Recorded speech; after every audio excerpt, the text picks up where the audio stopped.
So one point to talk here, and this is a safety point, and it's about hyperventilating. Hyperventilating, we hear it, and don't hyperventilate, don't hyperventilate. What is hyperventilating? Hyperventilating is taking more air than your body is currently using.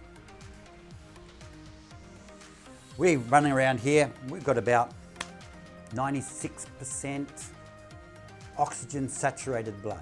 This is where we sit around about 96, 98, everyone's slightly different. So to bring yourself up to 100%, probably 1 or 2 deep breaths is going to bring you up to 100% oxygen saturated. So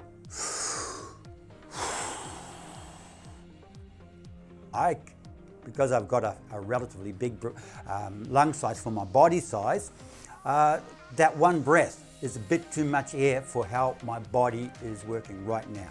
So I'm already gone into 100% and over. Not that I can increase it. 100% is, that's how much oxygen the blood can take. So when you hyperventilate, let me tell you, that's hyperventilating straight away. That's 3 quick consecutive breaths, hyperventilating. So, because I'm not working. So you've got to understand that hyperventilating happens fairly quick. Some people go, look, I got to breathe up. This is this saying we hear. I got to breathe up. I've got to do my breathe up. You'll probably find most people, when they breathe up, hyperventilate. There's some long-term practice of hyperventilation that have been passed down. And it's like back in the old days, they would sit there taking multiple breaths. Why did they do that? Because they found that it gave them a comfortable dive. So let's have a quick look at that. It's important to get this. This will be relegated also to the safety section of this course, but it's important to have a look early here because we're holding our breath now, right? We don't want to get into bad practice right at the beginning. So the incorrect systems that have been passed down was that there's multiple breath holding before you dive. Now what it did, so we know that 2 or 3 breaths and you've got 100% oxygen saturation. So then anything after that, what's happening? You are getting rid of CO2. So you're taking your CO2 levels and you're dropping them. And the CO2 levels are dropping as you hyperventilate and dropping and dropping. So remember, at the beginning we mentioned that the CO2 is responsible for your urge to breathe. So you drop the CO2 out and your urge to breathe is not going to be there so soon.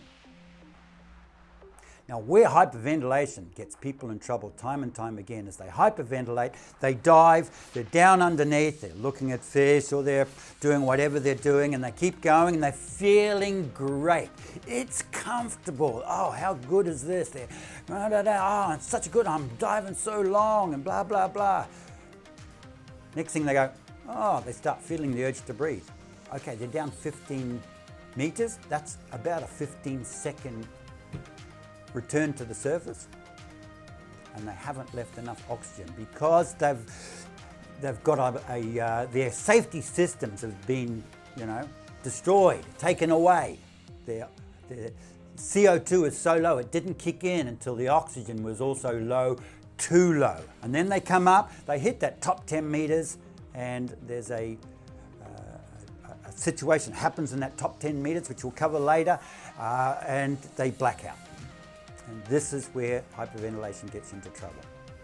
Now the free divers, in their quest for the longest swims, have proven hyperventilation actually doesn't make a longer dive. No matter how comfortable it is, it doesn't make a longer dive. In fact, the top divers get in the pool and they tidal breathe. Tidal breathe, just normal breathing.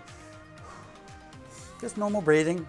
And then they take one deep breath and go and do their underwater technique or whatever.